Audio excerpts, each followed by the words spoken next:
impossible. With you, I can move the mountains. Oh, you showed me that with you, I won't be afraid. I don't have to run. I don't have to worry.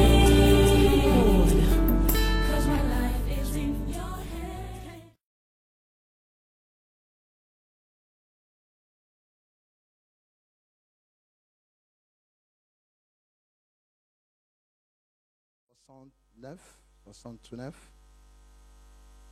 Je vais partager pendant peu de temps la parole que le Seigneur a mis dans mon cœur. Psaume chapitre 68, pardon. Psaume chapitre 68.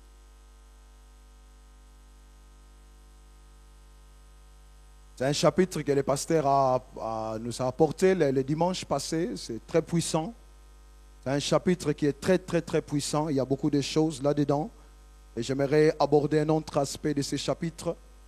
Partager avec vous un message que le Seigneur a mis dans mon cœur parce que je crois que Dieu veut nous amener très loin. Alléluia. Je répète, je crois que Dieu veut nous amener très loin. Alléluia. Je vais prendre un verset que nous connaissons très bien. Je vais prendre simplement une partie de ce verset, la partie A. On va un peu mettre de côté la partie B. Nous allons prendre uniquement la partie A de ces versets. Psaume chapitre 68, verset 29. A. Psaume 68, verset 29a. La Bible dit ceci: ton Dieu ordonne que tu sois puissant. Ton Dieu ordonne que tu sois puissant. Actes des Apôtres, chapitre 1er, verset 8. Actes des Apôtres, chapitre 1er, verset 8. Un texte que nous connaissons aussi. Actes chapitre 1, verset 8. Jésus parle, il dit ceci: mais vous recevrez une puissance, le Saint-Esprit survenant sur vous, et vous serez mes témoins à Jérusalem, dans toute la Judée, dans la Samarie et jusqu'aux extrémités de la terre. Amen à la parole de Dieu. Alléluia. Ce matin, j'aimerais partager un message que j'intitule le but de la Pentecôte. Alléluia. Nous avons besoin de comprendre le but de la Pentecôte. C'est quoi le but? Pourquoi la Pentecôte? Le but de la Pentecôte. Vous savez, la vie chrétienne, c'est la vie de Dieu manifestée par la puissance du Saint-Esprit. C'est ça la vie chrétienne. Si votre vie chrétienne consiste à venir à l'église tous les dimanches, à écouter la parole, à retourner à la maison, vous sortez de l'église le dimanche, vous retournez à la maison, vous mangez un peu, puis vous ouvrez votre ordinateur, vous vous connectez sur Facebook jusqu'à 18h, vous arrêtez Facebook, vous mangez un peu, vous ouvrez la télé, vous regardez un très bon film à la télé jusqu'à 22h, vous allez dormir, vous vous réveillez le lendemain matin, vous partez au travail, vous arrivez au travail, vous rencontrez votre collègue de travail qui s'appelle Michel, vous disputez avec Michel au travail, vous rentrez le soir à la maison, votre femme vous dit ça ne s'est pas bien passé la journée, vous dites que non, ça s'est très mal passé. J'ai eu encore une dispute avec Michel, ça s'est très mal passé. Vous dormez le soir, vous rentrez le lendemain au travail, vous arrivez là, vous voyez Michel. Michel qui n'est pas chrétien, il s'approche de vous, il vous dit excusez-moi, je me rends compte que hier, j'ai dit des choses qu'il ne fallait pas dire. Michel vient s'excuser auprès de vous. Vous dites, oh oui, de toute façon, moi je suis chrétien, je vous avais déjà pardonné, moi-même. C'est pas ça la vie chrétienne. Alléluia. Ça, c'est une religion. La religion, c'est la religion. Ça. Vous savez, la religion a été inventée par les hommes pour distraire les chrétiens. Je répète, la religion, c'est une invention humaine pour distraire les chrétiens. Donc, c'est-à-dire pour nous empêcher d'entrer dans la vraie vie. La vraie vie, c'est celle que je vais partager avec vous. Donc la vie chrétienne, je répète la définition que je vais te donner. La vie chrétienne, c'est quoi? C'est la vie de Dieu, pas ma vie, sa vie à lui, manifestée dans la puissance du Saint-Esprit. C'est une définition qui est simple. La vie de Dieu. Donc à partir du moment où tu as la vie de Dieu en toi, et cette vie-là se manifeste par la puissance du Saint-Esprit, là tu es dans la vie chrétienne.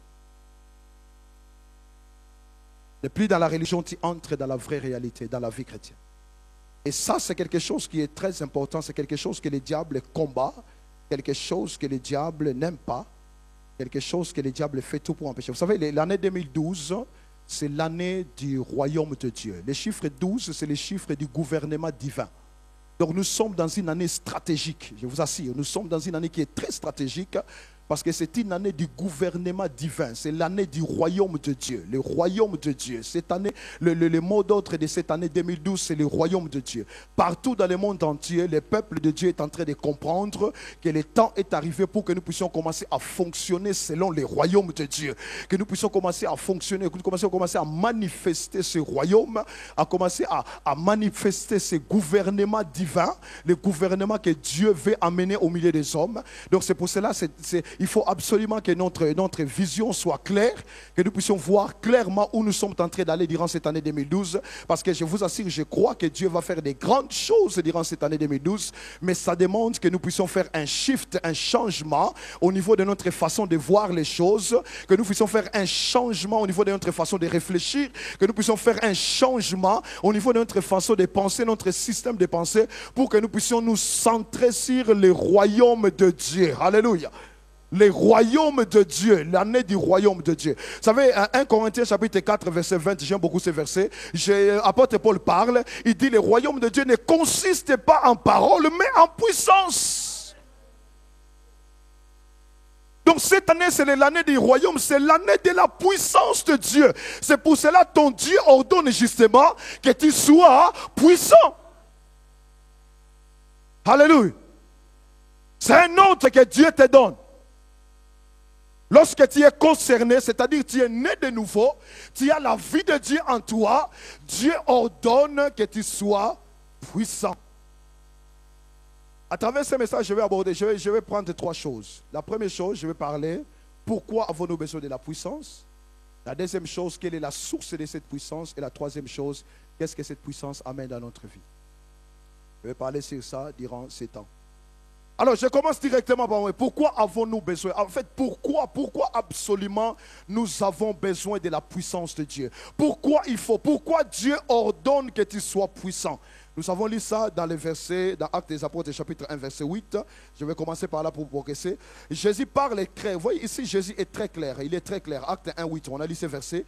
Il dit, vous recevez une puissance, le Saint-Esprit surviendra sur vous, et vous serez mes témoins.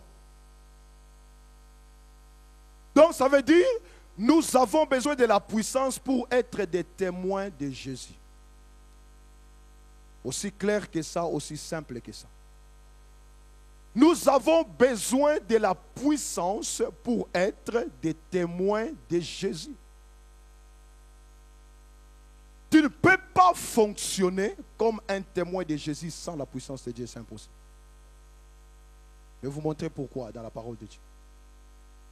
Je ne peux pas fonctionner comme témoin de Jésus sans la puissance. Je peux être membre de la Nouvelle Jérusalem à Liège, il n'y a pas de problème. Mais si je veux fonctionner comme témoin de Jésus, comprendre les plans de Dieu, j'ai besoin de la puissance de Dieu pour être un témoin. Alors, vous allez comprendre c'est quoi un témoin. Luc chapitre 4, regardez.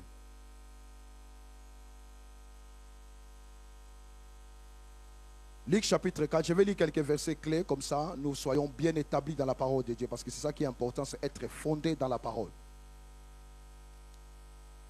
Luc chapitre 4, regardez Jésus lui-même. Donc on commence, je vais vous montrer c'est quoi être témoin. Qu'est-ce que la Bible veut dire par être témoin. Prenons l'exemple de Jésus. Luc chapitre 4, verset 14.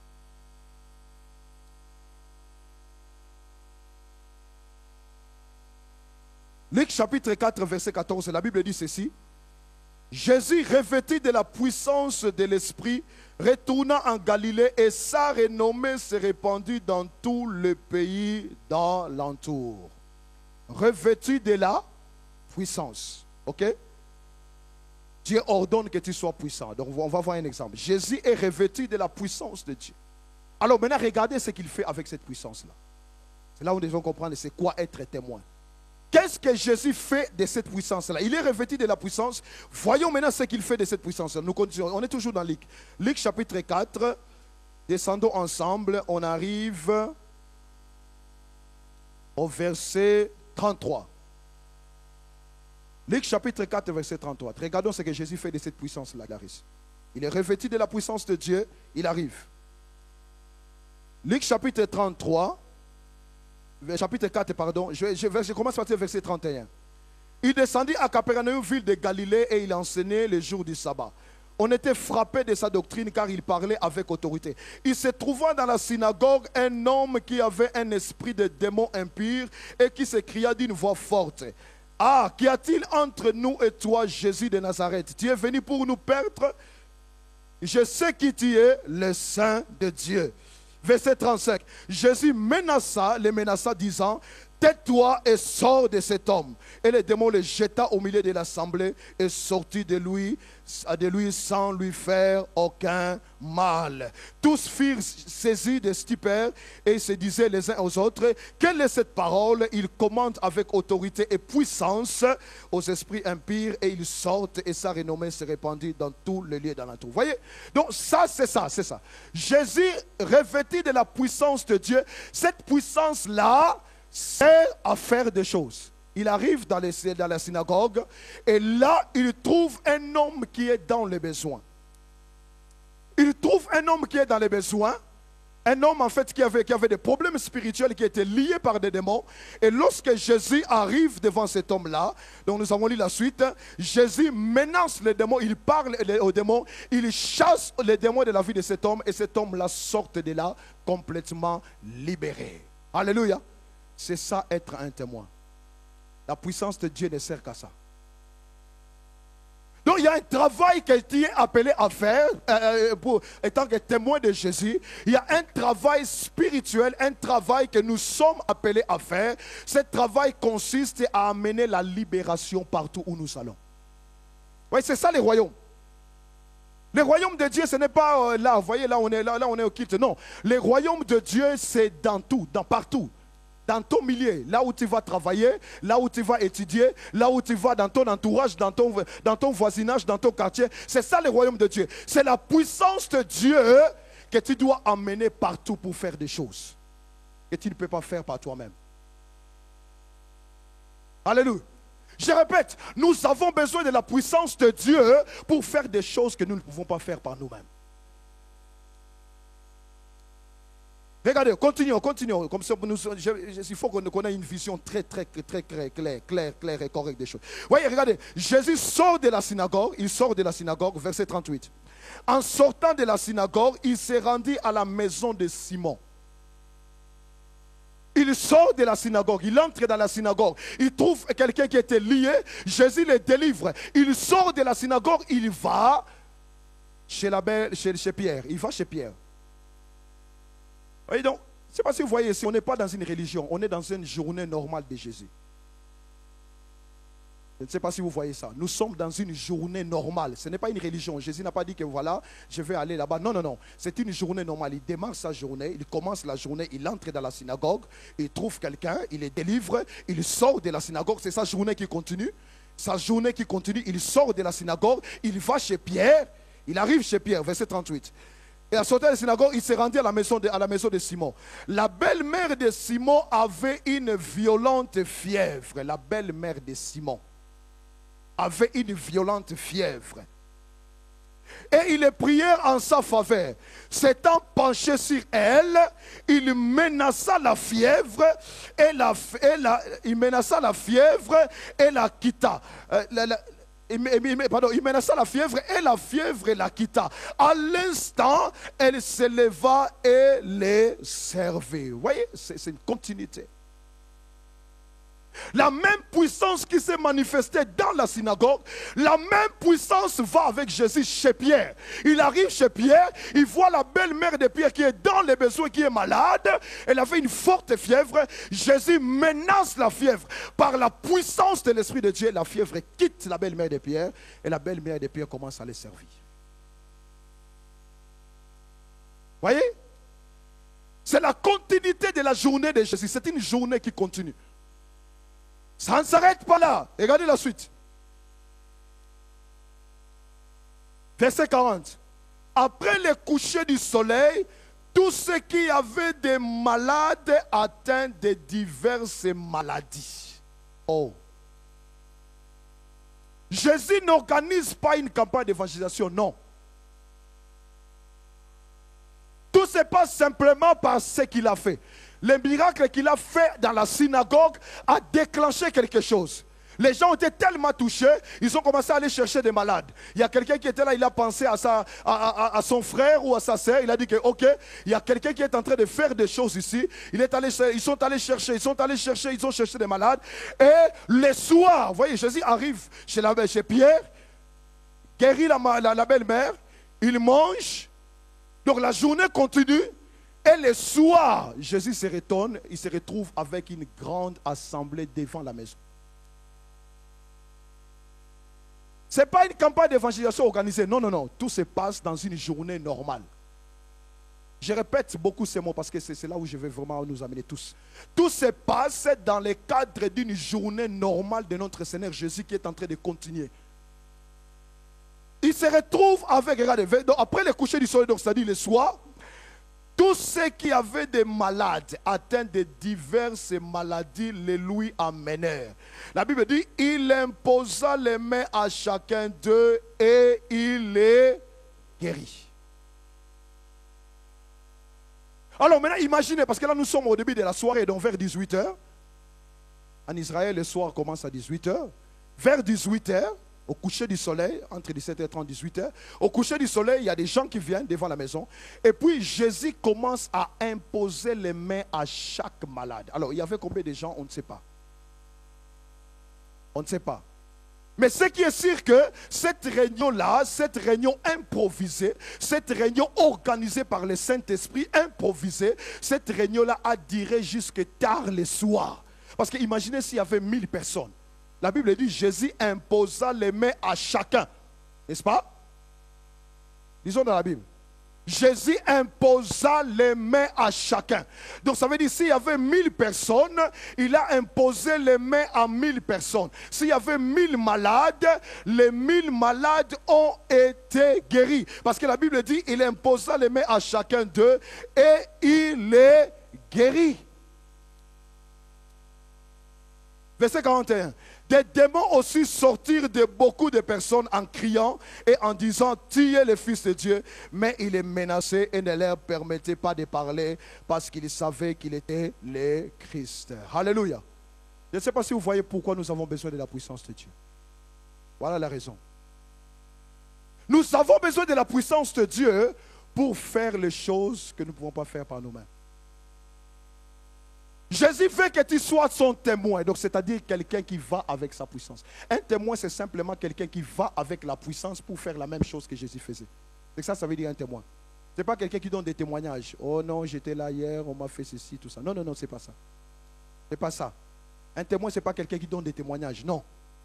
Un témoin, c'est quelqu'un qui fait la même chose que Jésus. Quand il a dit, je veux que vous soyez mes témoins, il voulait dire simplement, je veux que vous puissiez faire les mêmes choses que moi. Or, moi-même, pour faire ces choses, il me fallait la puissance. Vous aussi, vous avez besoin de la même puissance pour faire les mêmes choses que moi.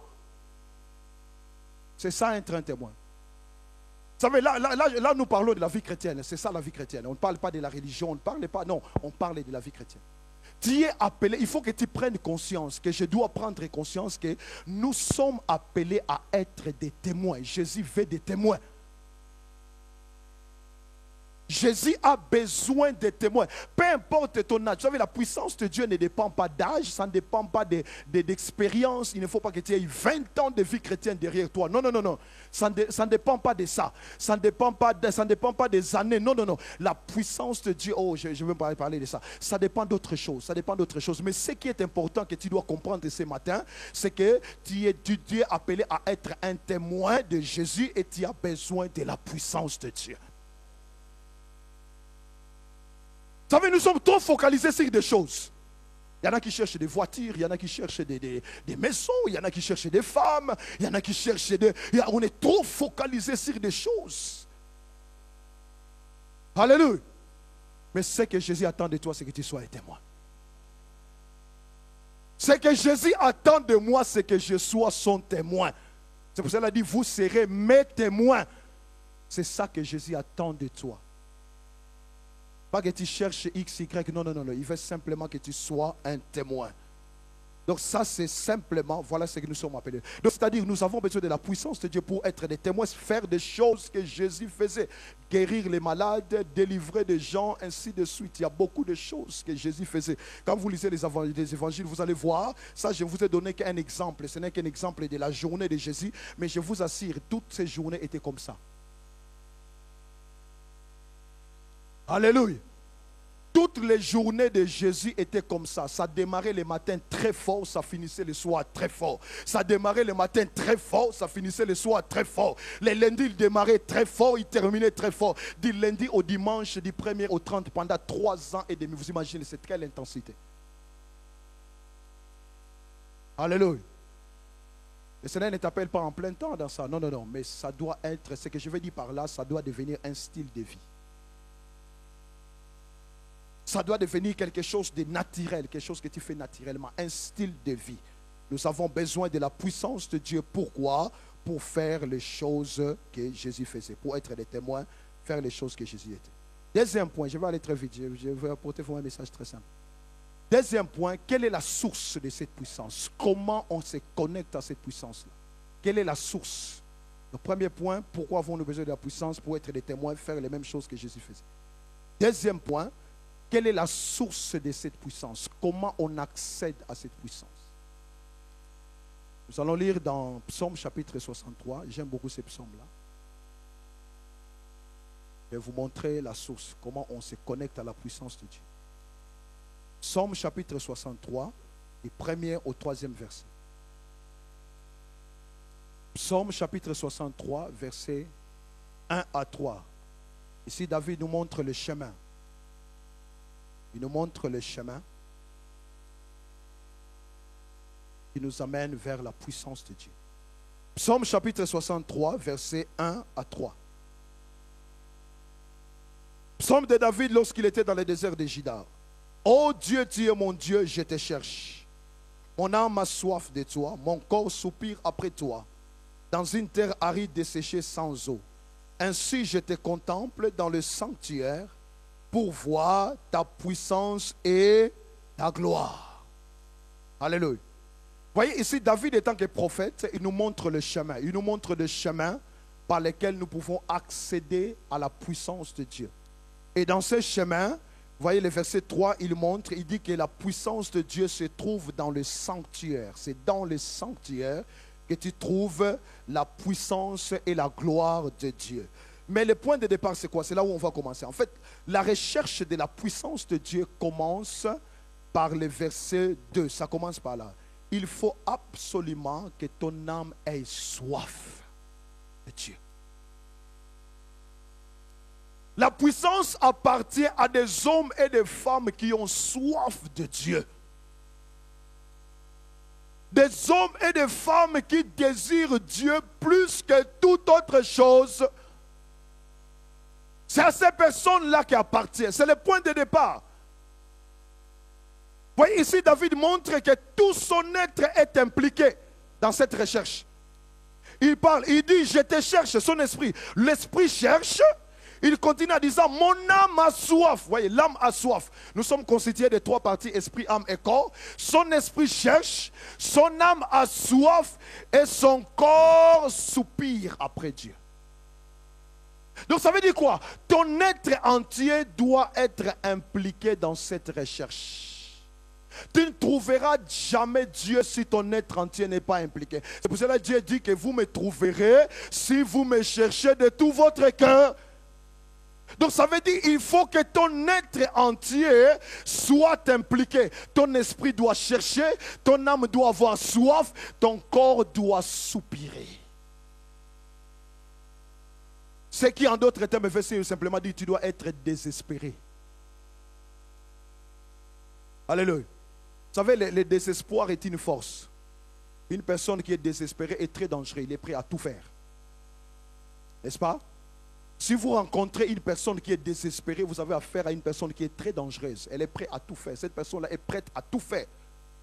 Il y a des gens qui arrivent comme ça dans leur vie, ils sont contre les murs, ils n'ont plus rien à perdre. Ils sont prêts à tout faire parce qu'ils sont désespérés. C'est là où tu dois arriver. Tu dois arriver à un point de désespoir où tu dis, Seigneur, j'ai besoin de toi. Si tu ne te montres pas, c'est fini pour moi. Il faut que ton être entier soit impliqué à chercher Dieu. À chercher Dieu. Je te cherche. David dit, je cherche. C'est toi que je cherche. Je ne cherche pas de voiture. Je ne cherche pas de maison. C'est toi que je cherche. C'est toi que je cherche. Mon âme a soif de toi. Mon âme n'a pas soif de ceci. Non, mon âme a soif de toi. Mon corps soupire après toi. Toi, Dieu, toi. Si tu n'es pas prêt à être engagé dans ce chemin-là, tu es disqualifié. C'est la porte d'entrée. C'est là où on peut être qualifié ou on peut être disqualifié. Vous savez, il y a beaucoup de gens qui ne cherchent pas. Un jour, en fait, il y a quelque chose que le Seigneur m'avait montré qui m'a fort attristé et fort frappé. Vous savez, un jour, le Seigneur m'a montré une vision. En fait, dans cette vision-là, je voyais l'église. Je voyais une église. Et dans cette église-là, en fait, c'était vraiment bizarre la vision. Elle était bizarre. Dans cette vision, je voyais l'église. Et dans cette église-là, je voyais des gens qui entraient avec des caddies. Vous voyez les caddies, comme vous allez faire des courses dans les GB Carrefour. Je voyais plusieurs personnes qui entraient avec des caddies. Avec des caddies. Et puis il y avait très peu de personnes qui étaient là, qui étaient à genoux sur des chaises. Et puis ils étaient en train de prier. Mais il y avait très peu. Donc la grande majorité avait des caddies. Et il y avait un petit nombre qui était là à genoux en train de prier. Oh, quand j'ai vu ça, j'ai dit, mais Seigneur, qu'est-ce que ça veut dire? Le Seigneur me dit que tu vois les très peu, les gens que tu vois à genoux, ce sont ceux-là qui me cherchent. Les autres, ils viennent pour chercher autre chose. Je vous assure, cette vision-là m'a frappé. J'ai dit, Seigneur, il faut qu'on comprenne les choses. Alléluia. Ce que je veux dire par là, c'est que le Seigneur a voulu me faire comprendre, c'est que nous devons chercher Dieu. Alléluia. Cherche Dieu. Peu importe les problèmes que tu as, je te garantis, quand tu cherches Dieu, il te donnera la solution. C'est mieux de trouver Dieu avec la solution que d'essayer de trouver une solution sans Dieu. Ça, c'est le plus grand problème, la plus grande confusion parmi les enfants de Dieu. Tu peux trouver une solution sans Dieu, mais c'est mieux de trouver Dieu avec la solution. C'est ça que Dieu attend de nous. Que nous puissions le trouver lui. Et quand il le trouve, il te donne la solution. Mais tu peux trouver la solution sans Dieu. Il y a moyen de se débrouiller. On se débrouille soi-même, on trouve quand même une solution. Ok. Mais ce n'est pas ça la volonté de Dieu. C'est pour cela, j'exhorte et j'encourage à chacun, cherchons Dieu. Cherche Dieu. Sois comme David. Que ton cœur soit comme le cœur de David. Tu puisses dire, Seigneur, je te cherche, j'ai besoin de toi. C'est toi que je veux. Dans ma vie, c'est toi que je veux. Peu importe ton âge. Vous savez, Dieu n'a pas dit que si les adultes me cherchent, ils vont me trouver. Si les enfants... Non, non, non. Dieu n'a pas dit ça. Peu importe. Même si tu as 12 ans, même si tu as 13 ans, si tu prends l'engagement de chercher Dieu, Dieu va se révéler. Parce que ce qui intéresse Dieu, c'est un cœur qui le cherche. Ce n'est pas l'âge. Ça n'a rien à voir avec la classe sociale, que je sois riche ou pauvre. Non, ça n'a rien à voir avec ça. C'est que Dieu il veut voir un cœur qui est en train de le chercher. Que tu sois riche ou pauvre, que tu aies des millions ou pas. Non, ce n'est pas ça important. Ce n'est pas ça qui est important. Dieu a besoin de voir simplement un cœur qui est en train de le chercher. Cherche Dieu. Cherche Dieu. Voyons la suite. Lorsque ton âme a soif, lorsque tu cherches Dieu, lorsque ton âme a soif de Dieu, lorsque ton corps soupire après Dieu, qu'est-ce qui va se passer? Tu vas te retrouver dans les sanctuaires. Alléluia. J'aime ça. Ce chemin t'amène dans le sanctuaire.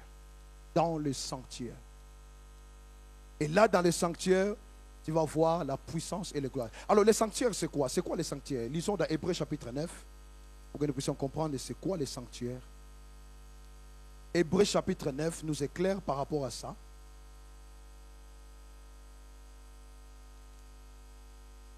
Nous sommes en train de voir les secrets de la puissance de Dieu. Hébreux chapitre 9.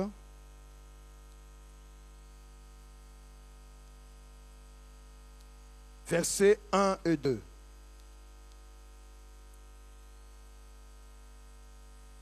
Hébreux chapitre 9, les 2 premiers versets.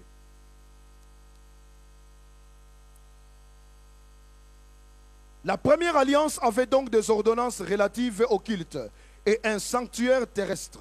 En effet, un tabernacle fut construit dans la partie antérieure appelée les lieux saints étaient les chandeliers, la table et le pain de proposition. Ainsi de suite, vous continuez dans les détails. Donc ici, la Bible nous fait comprendre que le sanctuaire dont il s'agit, c'est le tabernacle qui a été construit par Moïse. Lorsque vous lisez dans l'Ancien Testament, vous allez voir, nous avons des détails sur les tabernacles. Mais c'est là où je voulais attirer notre attention, c'est que ce tabernacle était composé de 3 parties. Il y avait les parvis extérieurs, il y avait les lieux saints et il y avait le Saint des Saints. 3 parties, le tabernacle. Et ici, la Bible nous fait comprendre très clairement, si vous continuez en lisant dans Hébreux chapitre 9, vous allez voir, il y avait un tabernacle terrestre et puis il y avait un tabernacle céleste.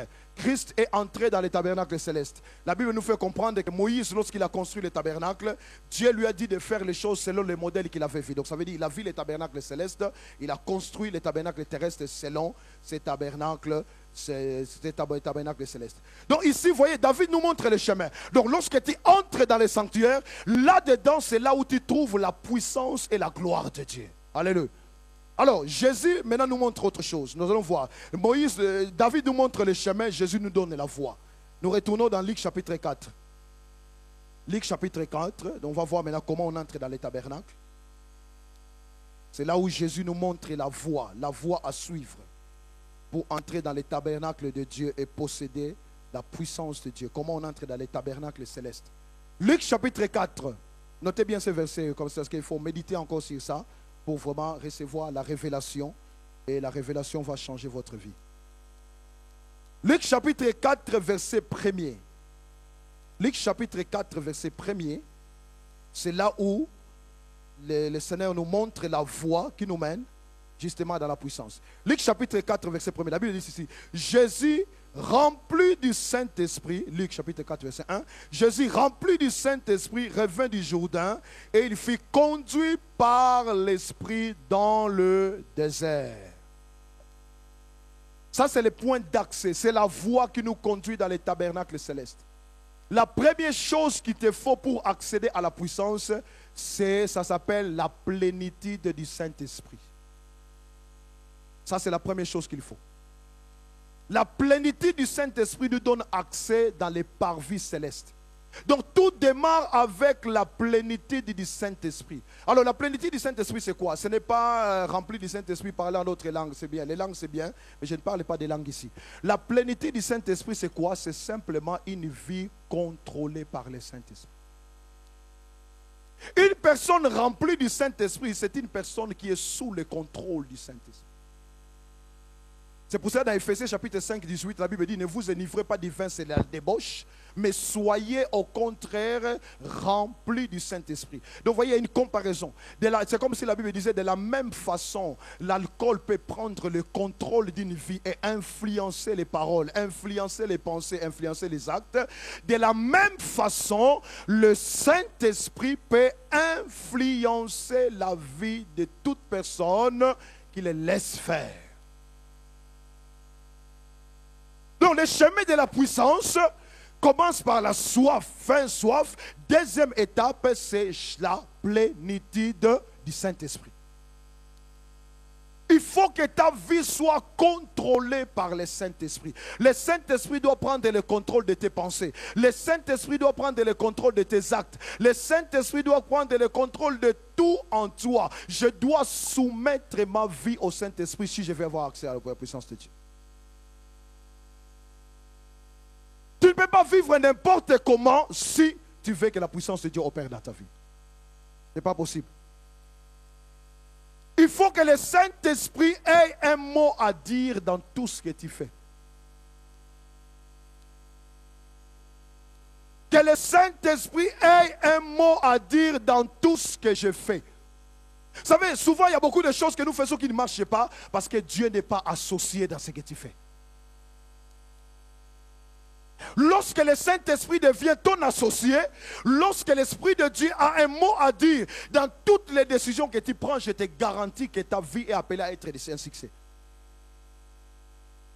Parce que Dieu ne peut pas échouer.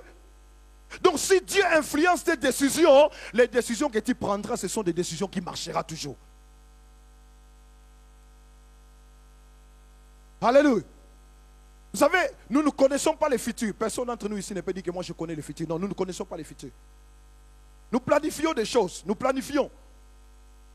Nous planifions des choses. Donc chacun de nous ici sait que demain lundi je vais aller au travail. Ou bien il y en a d'autres qui savent que je vais aller à l'école. Ce sont des choses que nous planifions. Mais ça ne dépend pas de toi. Parce que tu peux sortir, dormir et ne jamais se réveiller. N'est-ce pas? Tu peux dormir et ne jamais se réveiller. C'est pour ça que nous planifions les choses. Mais ce que j'aime beaucoup avec Dieu, Dieu maîtrise les futurs. Oh, ça c'est la bonne nouvelle. Dieu ne planifie pas les choses, mais il contrôle les choses. Il maîtrise les futurs. Si tu dis qu'à 2020, je vais te donner ça, tu vas vivre jusqu'à 2020.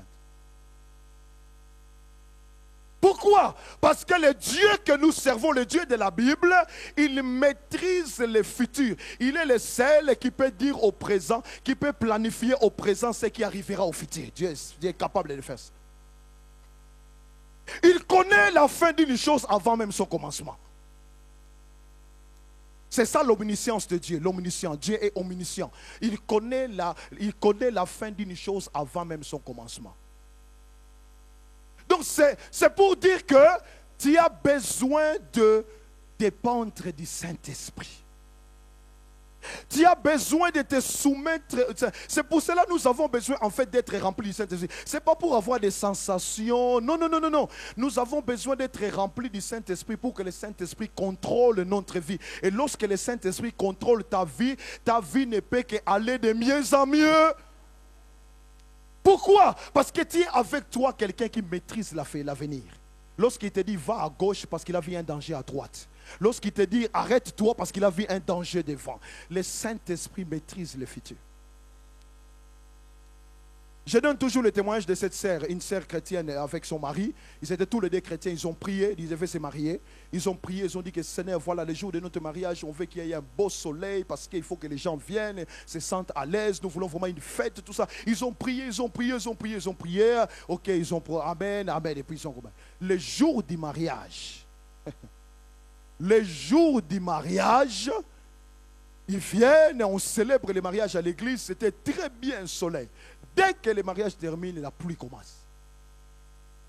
La pluie commence à pleuvoir dès la fin du mariage. Avant même de sortir de la salle, la pluie, quand il commence à pleuvoir, il y avait une grosse pluie. Alors les frères et la sœur, ils étaient déçus. Ils ont dit, mais Seigneur, ce n'est pas possible. On a prié pour qu'il n'y ait pas de pluie. Qu'est-ce que tu nous as fait? Ils étaient fâchés. Les gens disaient, mais ça ne va pas, c'est pas possible. Mais il fallait sortir parce que la pluie continuait à pleuvoir. Alors qu'est-ce qui s'est passé? C'est qu'ils sont finalement, parce qu'ils devaient sortir, et bon, il y a des gens qui sont venus avec des parapluies. La voiture s'est approchée. Ils ont pris la voiture, ils sont sortis et puis ils sont partis. Ils sont partis jusqu'à la salle où ils devaient avoir la soirée. Et puis finalement, la pluie, et puis après un certain temps, la pluie s'est arrêtée. Mais ils étaient déçus, ils étaient complètement déçus. Ils ont dit, Seigneur, ça ne va pas. Voilà, tu ne nous as pas fait plaisir. Notre jour de mariage, voilà toutes les plaintes que vous connaissez, toutes les plaintes qu'on a souvent. Et puis après, vous voyez, c'est là où Dieu est grand. Après ces jours-là, il y a un monsieur qui est venu les voir. Un monsieur. Il ne connaissait pas. Un monsieur est venu les voir, il les a dit, il a dit que non, je vais vous parler, je peux vous parler. On dit non, il n'y a aucun problème. Ils sont allés voir les messieurs. Le monsieur leur a dit que le Dieu que vous priez, c'est un grand Dieu. Ils ne comprenaient pas. Le monsieur leur dit, le Dieu que vous priez, c'est un grand Dieu. Je vais connaître ce Dieu-là. Ils ne comprenaient pas pourquoi. Alors, c'est là où le monsieur leur a commencé à leur expliquer. Il dit que non, je suis impliqué dans la mafia. Je suis quelqu'un qui est impliqué dans la mafia. Mais ça va changer parce que j'ai décidé d'arrêter ça. Je suis impliqué dans la mafia et dans notre plan, on avait décidé de vous tuer le jour de votre mariage. Donc on avait planifié les choses correctement. Dès que l'équipe allait terminer, en sortant là-bas, il dit, j'étais caché quelque part avec une arme à lunettes. J'étais caché quelque part, donc je voulais simplement vous cibler directement. Dès que vous sortez de là, j'allais vous tuer tous les deux parce que vous étiez dans la liste noire de la mafia. Mais à cause de la pluie, je n'ai pas pu faire ce que je devais faire. Oh Jésus.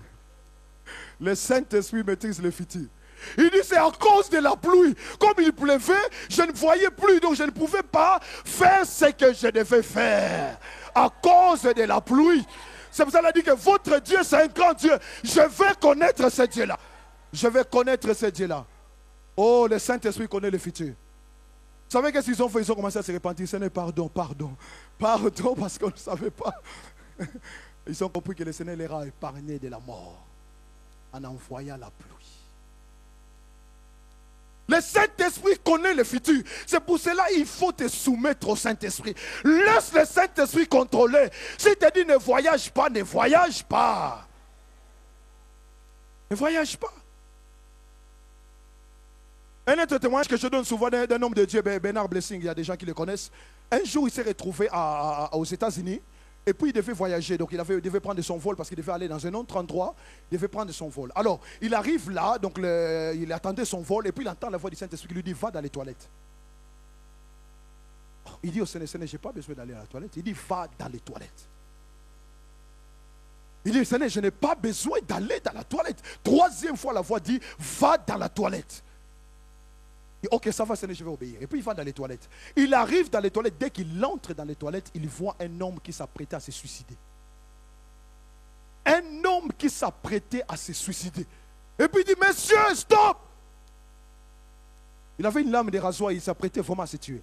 Il dit, stop, monsieur, qu'est-ce que vous voulez faire? Il dit, oh non, voilà. Et puis il a commencé à expliquer, ma vie ne va pas, c'est un échec, tout ça, ma femme m'a quitté, ceci, cela. Il a raconté tous ses problèmes. Voilà, c'est pour ça que j'ai pris la décision de mettre fin à ma vie. Et qu'est-ce qu'il a directement? Il a commencé à lui parler de l'évangile. Il a dit que non, Jésus peut t'aider. Malgré ta femme t'a déçu, malgré toutes ces déceptions-là, dans tes déceptions, Jésus peut t'aider. Et là, il a commencé à parler avec le monsieur. Il a parlé avec lui. Et finalement, il a amené à donner sa vie à Christ. Le monsieur a donné sa vie à Christ. Et puis, il a prié pour le monsieur. Il a prié pour lui. Il y a des manifestations, des délivrances, tout ça. Et finalement, le monsieur était très content. Il est sorti. Il a dit, ah, monsieur, vous avez épargné ma vie parce que j'étais prêt à me suicider. Le Seigneur vient de me donner une deuxième chance. Je vais prendre ça très au sérieux. Ils se sont embrassés là-bas, tout ça. Et puis, dès qu'il sort comme ça, l'avion est parti. Il a raté son vol. Il a raté son vol. Il commence à dire, mais Seigneur, c'est pas vrai. J'ai raté le vol. Tu sais bien, on m'attend là-bas parce que j'ai une réunion. On m'attend, les gens vont me prendre pour quelqu'un de moins sérieux. J'ai raté le vol, mais c'est pas possible. Il commence à se plaindre à l'aéroport. Il se plaint. Il dit, mais Seigneur, tout ça. Il a même oublié l'âme qui a été sauvée. Il y a une fête au ciel, lui il est en train de se plaindre. Au ciel il y a une fête, lui il se plaint. Il commence à se plaindre, il a oublié l'âme et puis il dit, mais Seigneur c'est pas possible, mais comment ça? Non, je ne suis pas content, ainsi de suite. Et pendant qu'il était en train de se plaindre, 30 minutes après, il apprend seulement l'avion qu'il devait le prendre vient d'exploser, tout le monde est mort.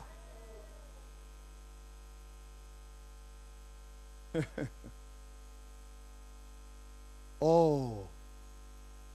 Là, dans l'aéroport, il apprend la nouvelle. Les vols qui venaient de décoller venaient d'exploser. L'avion a explosé en plein vol. Tous ceux qui étaient dans l'avion sont tous morts. Directement, les pleurs changent en joie.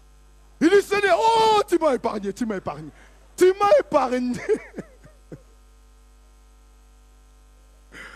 Alléluia. Il dit, parce que si j'étais dans l'avion, j'allais mourir. Il a compris directement que Dieu connaissait les choses. Dieu l'a épargné en fait. Pourquoi tout ça? C'est parce qu'il a obéi à la voix du Saint-Esprit. C'est lui qui contrôlait le futur à vie, c'est là. Il lui a dit qu'elle va dans les toilettes, même s'il n'avait pas besoin. Bien-aimé, Dieu maîtrise l'avenir. Vous savez, il faut faire confiance en Dieu. Je vous assure, je dis toujours, même si tu ne comprends pas, fais confiance en Dieu. Il sait. Il sait. Parce qu'il maîtrise l'avenir. Toi, tu ne maîtrises pas l'avenir. Tu planifies les choses. Mais lui, il contrôle l'avenir. S'il te dit que laisse tomber, il sait pourquoi. Même si tout semble ok, laisse tomber. Alléluia. C'est pour cela que nous avons besoin d'être continuellement remplis du Saint-Esprit.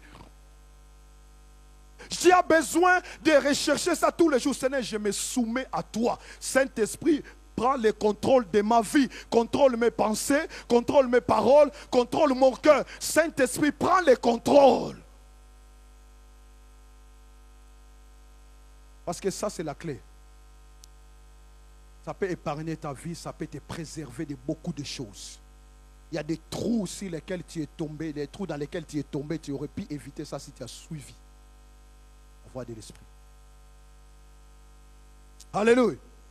Première chose donc, c'est la plénitude du Saint-Esprit. Jésus rempli du Saint-Esprit. La plénitude du Saint-Esprit, c'est la soumission au Saint-Esprit, la dépendance au Saint-Esprit, l'obéissance au Saint-Esprit. C'est ça la plénitude. Être rempli du Saint-Esprit, être soumis au Saint-Esprit, être dépendant du Saint-Esprit, être obéissant au Saint-Esprit. Lorsque tu fais ce choix-là, tu as fait un bon choix qui va marquer ta vie pour l'éternité.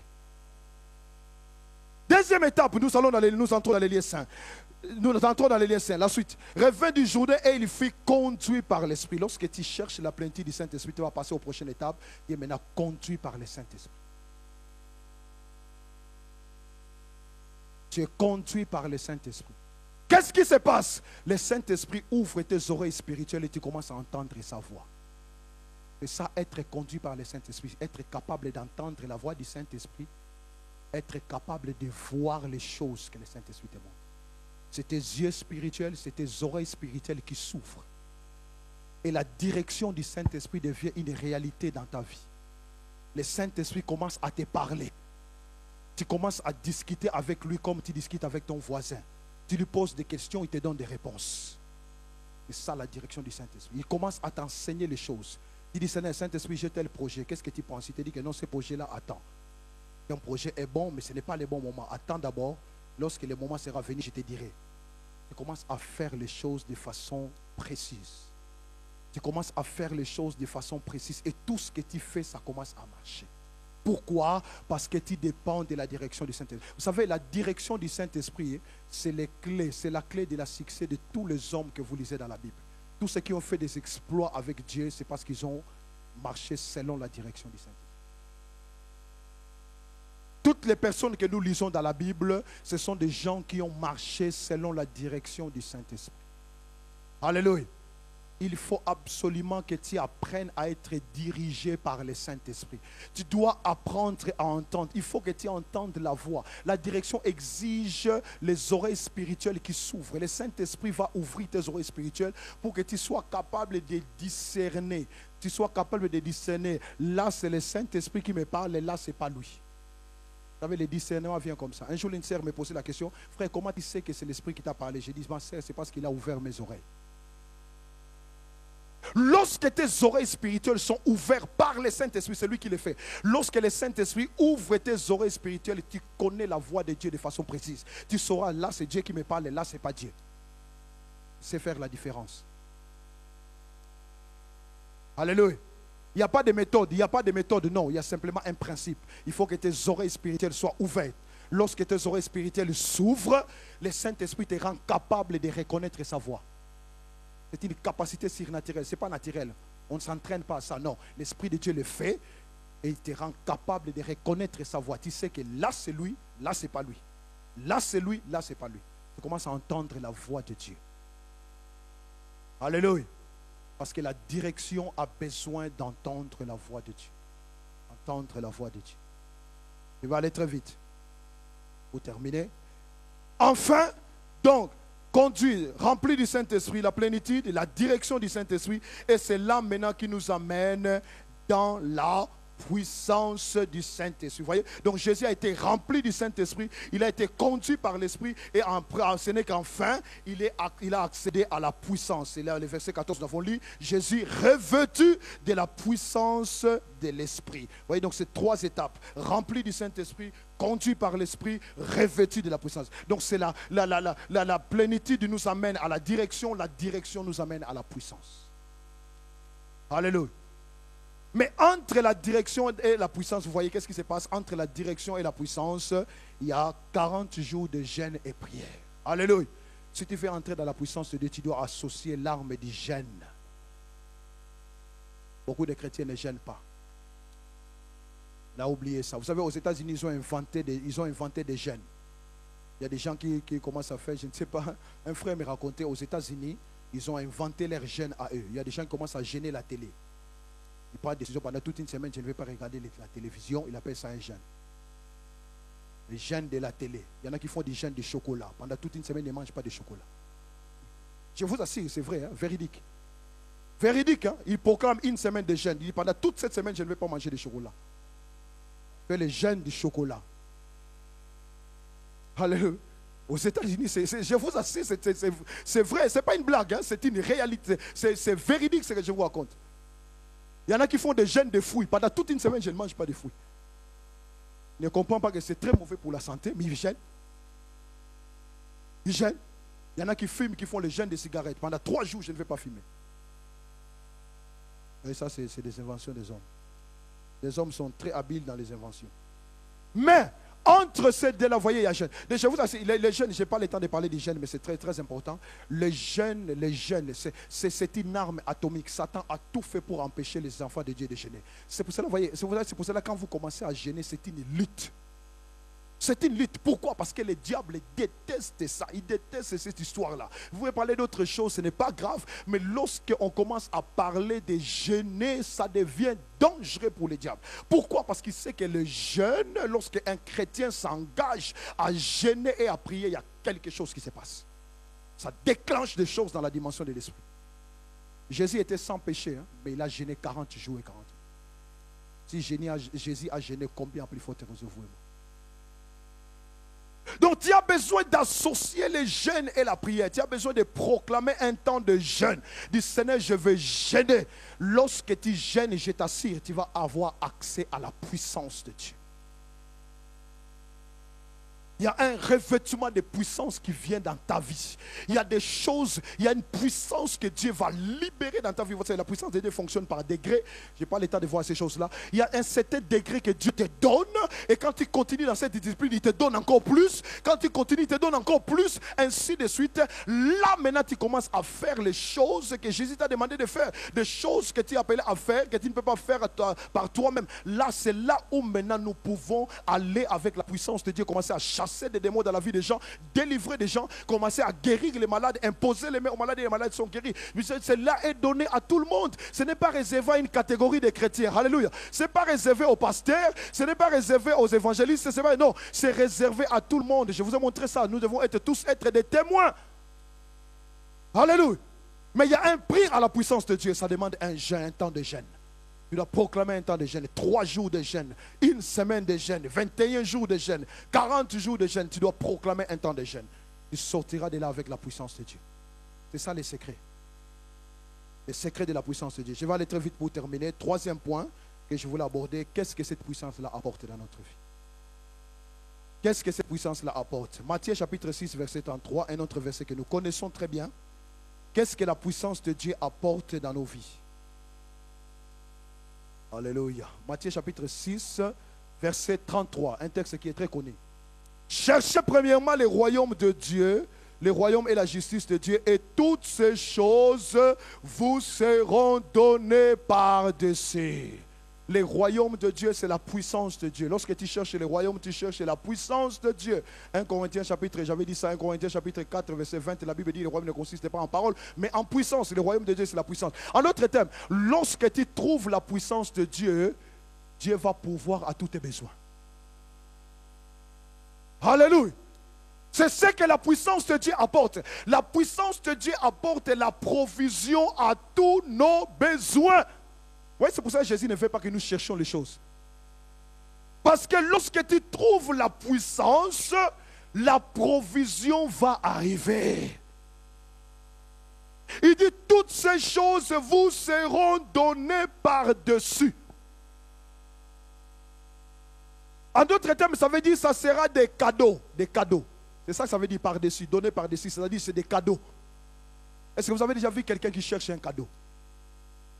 Tu vas voir quelqu'un, tu dis, est-ce qu'il y a moyen que tu me donnes un cadeau? La personne va te prendre pour un fou. Je n'ai jamais vu une personne qui cherche des cadeaux. Tu sors, tu commences à chercher. Tu rencontres quelqu'un à la rue. Est-ce que tu peux me donner un cadeau? Tu vas encore. Est-ce que tu peux me donner un cadeau? Vous avez déjà vu quelqu'un qui cherche des cadeaux. On va te prendre pour un fou. On va dire que non, cet homme-là, il commence à délirer. Parce que les cadeaux ne se cherchent pas, on te les donne.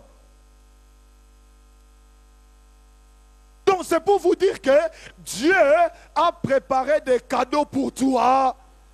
Il y a des choses que Dieu a déjà préparées. Vous savez le problème que j'ai constaté dans la vie chrétienne, c'est qu'il y a beaucoup de chrétiens qui ont l'impression que c'est comme si Dieu n'est pas au courant de leurs problèmes. Beaucoup de chrétiens sont comme ça. Ils ont l'impression que Dieu n'est pas au courant. J'aimerais vous dire, Dieu connaît ton problème mieux que toi-même. La situation que tu as, Dieu la connaît mieux que toi-même. Lorsque tu trouves la puissance de Dieu, la provision vient tout seul. Il y a des choses pour lesquelles tu ne prieras plus, ça vient comme ça. Sans effort. Sans la prière. Tu as des problèmes de santé, tu vas retrouver. Tu as des problèmes de santé, tu vas retrouver la santé. Parce que pour Dieu, c'est un cadeau. C'est des cadeaux qu'il prépare pour nous. La santé, c'est des cadeaux. C'est des cadeaux. La solution au problème, c'est pour Dieu, c'est des cadeaux. C'est simplement des cadeaux qu'il veut te donner. Il veut dire, ma fille, voilà, tu as tel problème, voilà. C'est ça la solution. Ça veut dire que ce n'est pas ça qu'il faut chercher. Il y a autre chose à chercher. Quand tu cherches la puissance, tu trouves la puissance de Dieu. Tu commences à fonctionner dans la puissance de Dieu. Je te garantis que tous tes besoins seront rencontrés. Il y a des choses pour lesquelles tu ne prieras plus. Tu n'as plus le temps de prier pour ces choses-là. Tu regardes un besoin et tu dis au nom de Jésus, le besoin est rencontré. Il y a des choses pour lesquelles tu parleras simplement. Tu parles au nom de Jésus, c'est cela est fait. Cela est fait. Tu n'as plus le temps pour ces choses-là. Parce que ces choses-là, je vous assure, c'est des cadeaux. Toutes ces choses que nous cherchons, peu importe la nature et la gravité des problèmes que tu as, sache que la solution de Dieu pour toi, c'est un cadeau. Dieu veut te donner simplement un cadeau. C'est pour ça que la Bible dit que nous les recevons par la grâce. La grâce, c'est un cadeau. Quelque chose que tu n'as pas mérité, on te le donne comme ça, un cadeau. Alléluia. Parce que personne n'a jamais mérité un cadeau. Tu ne peux pas mériter un cadeau. C'est simplement une grâce. C'est-à-dire la personne qui te donne les cadeaux, les fait par grâce. Prends simplement une décision, dit que voilà, je vais lui faire du bien. Il te fait du bien. C'est ça avec Dieu. Vous savez, Dieu veut faire du bien à son peuple. Dieu veut nous faire du bien. Mais il y a des principes que nous devons comprendre, comment Dieu fonctionne. Quand tu comprends comment Dieu fonctionne, Dieu va te faire du bien. Et quand Dieu décide de te faire du bien, je t'assure, il le fait correctement. Il le fait correctement. Il le fait correctement.